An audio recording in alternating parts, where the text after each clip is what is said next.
of you here. This is going to be amazing. Thank you so much for coming to the Walking Dead panel. We have a lot of stuff to get through and a lot of great people to talk to and a lot of surprises. So let's get it going. I would love to welcome to the stage right now executive producer, creator of the Walking Dead comic, Mr. Robert Kirkman.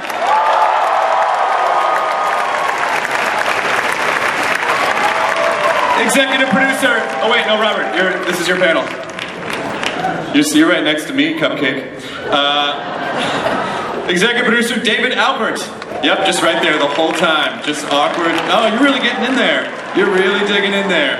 Right on the hip. Yep, that's our baby you're rubbing. He's gonna have a good life. Special effects supervisor, co-executive producer, Mr. Greg Nicotero.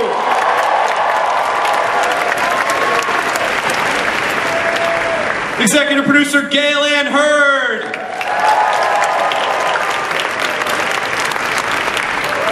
And showrunner and executive producer Glenn Mazzara.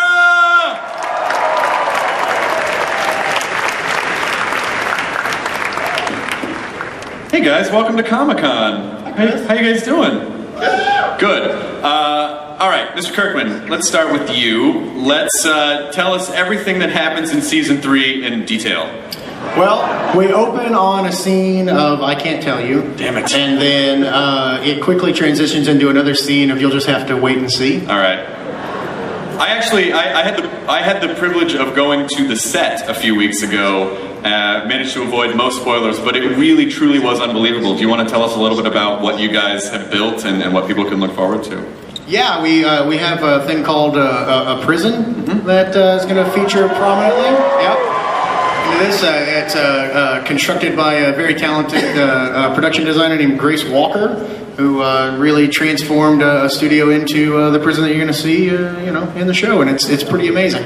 It really is stunning. Like, it doesn't, just even seeing it in person, it does, like a lot of times you'll see a set and you'll go, oh, that looks like a backlot, but it actually looks like a prison, like what you guys built. It doesn't look like a backlot. No, it does not look like a backlot. And then David Albert, tell us, you're executive producer now, so do you want to tell us what your experience has been like this season? Honestly, the comic book is something I've been working on with Robert for the last 10 years, and seeing this thing come to life and seeing it on the screen has been one of the greatest honors of my entire life. Did it translate the way that you think it would from the page onto the screen, or did it completely exceed every expectation that you had in your head?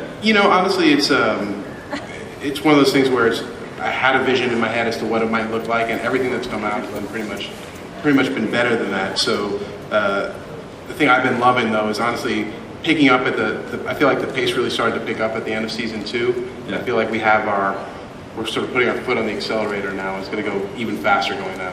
Yeah, I mean, there were a couple complainers at the beginning of season 2, like, why didn't see any more zombie stuff? And then Dave Navarro, and then by the end of it, oh yeah, he and I are going to go toe to toe. But I've done it now. But then by the end of season 2, to any even of the borderline naysayers, it was like, hey, why don't you suck it? There was a lot of zombie action, and the energy was so intense by the end of season 2. And I remember when we wrapped Talking Dead, and you were on that last episode, you go, I'm not even thinking about season 2 anymore, we're way into season 3, and it starts at the level that season 2 ended and does not stop. That is very true. Obviously, you couldn't have a zombie show without super realistic looking zombies, and that is courtesy of Mr. Greg Nicotero. So tell us just a little bit about, improvements, modifications, anything that you've seen that you wanted to, like, how are you constantly evolving the zombies and the makeup this season? Well, every year, we watch the show, and that's good. Sort of refine and determine what we love about certain zombies and walkers and what we like. We always are changing the contact lenses, the dentures.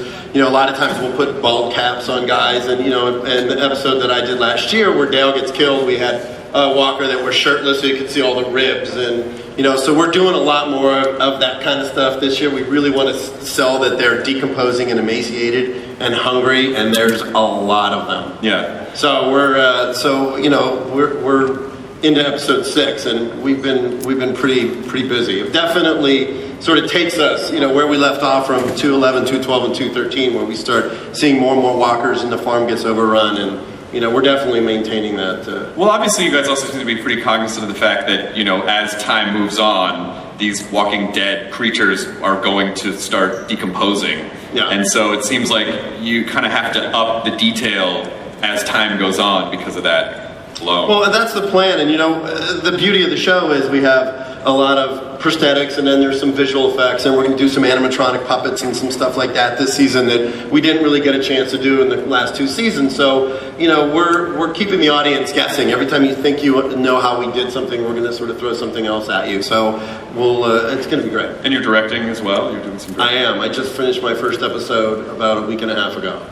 What is that like? Yeah, congratulations. How is that? How do you go from to having your normal job, which is already a big job, to taking on directing an episode?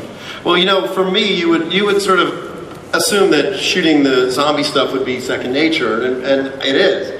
It's important to me to make sure that the character stuff is grounded, and fortunately for me, my episode was written by Angela Kang, who's an amazing writer.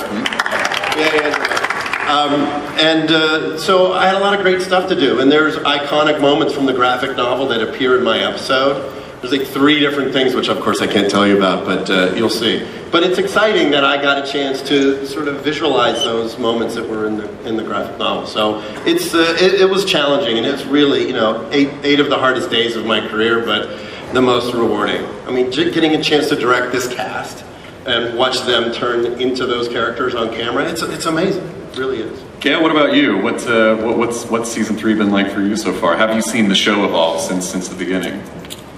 Well, I think it's kind of interesting when you think about it. Here we hire a production designer whose last name is Walker. Yeah. I think we're being taken over by The Walking Dead in the best possible way. But this season, it's been fantastic because we have not only a prison location, we're introducing Woodbury, and the characters that populate that. The kick-ass Michonne and the governor.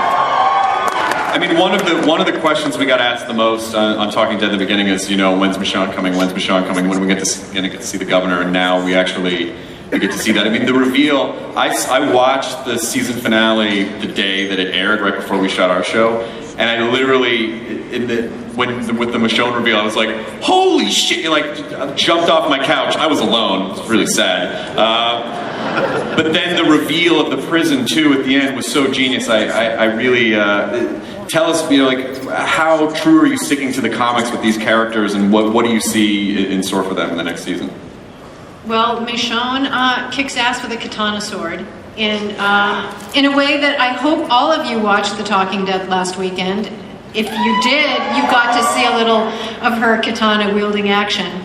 Yeah, I buried it into the side of the prison by mistake because I got really excited. We had to fix that. Sorry.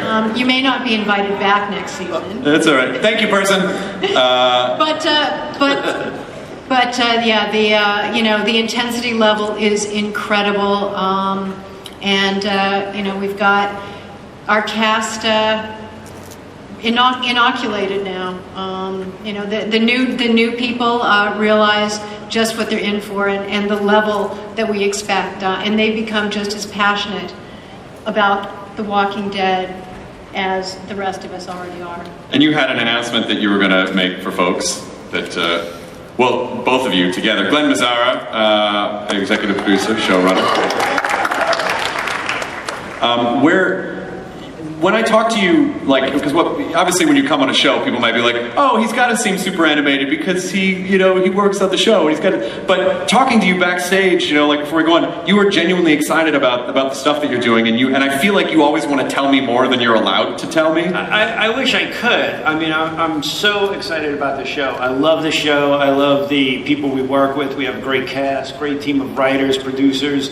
And I really think we're in the zone on this one. I feel like it's exciting, and we keep pushing each other, and can we do this, can we do that, and even just the zombie gags, I'll call Greg and say, has this ever been done in a zombie movie before? Have we ever seen this? And he'll say, no. Okay, great, we're going with it. And it's just a lot of fun to write. Torrid zombie love scene? Yeah. What? How? Because obviously anyone who's read the comics knows that there's some really terrible things that befall these people. Yeah. So how true can you stick to the depths of the horribleness that happens to these people? Is there some stuff you're like, oh well, yeah, well, maybe we can't do that on television, or is it pretty much like, you know, we're going to try this and hope that AMC lets it go through? It's a couple of things. I think one, it's about staying true to the spirit of the comic book. You know, it's about staying raw, visceral, you know, bringing it every week. That's something we want to do. That's certainly true in the comic book every issue. And we have a lot of time to do it. We want to, you know, have these new characters and develop them and make sure that they're fully realized and have people invested. And then when you see incredible stuff happen to them, you know, it's scary and it hurts. And I think that's part of where we ended up at the end of last season. And that's what we're going to continue to do. So obviously you have an announcement. I'm sure people want to know when. So yeah, I would like to make an announcement that we are back Sunday, October 14th at 9 p.m. That's just a few months. That's not that long. It feels like Comic-Con 2011 was like a week ago. So I think just waiting a few more months till October will be great. Was there anything else that you wanted to add to that? Hopefully a lot of you are also from countries around the world. We've got fans in Fox International's 122 countries, 35 languages, and the new season will roll out starting the very next day, October 15th, and will have premiered throughout the rest of the world the rest of that week. So get ready for a lot of dead. Dios míos, los zombies! I probably don't sound. What country was that? I don't know. One of them. But we also have right now, before we bring out the some very special people here that I know that you lined up to see, we have a very special clip, you guys. This is a first look exclusive to you in Hall H at Comic-Con of The Walking Dead. Grimes, Andrew Lincoln, Lori Grimes, Sarah Wayne Callies, Daryl Dixon, Norman Reedus, Andrea Laurie Holden, Glenn Stephen Young, Maggie Lauren Cohan, introducing as Michonne Denai Gurera, and as the Governor, David Morrissey.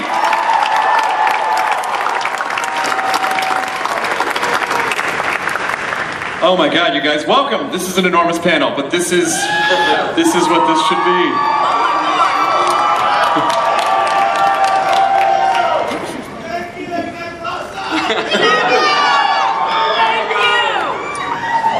Just in case you didn't know before, that guy didn't even need a microphone, just to tell you. Thank you! Oh yeah, get a picture of that, Steve. Welcome, you guys. How are you doing? I mean, I don't know if people really understand, but the schedule of your shooting is insane, and you still managed to make it to Comic-Con. Andrew Lincoln, how are you feeling right now? Well, I think I'm having an out-of-body experience at the moment. This is insane. Yeah, it's about 6,500 people.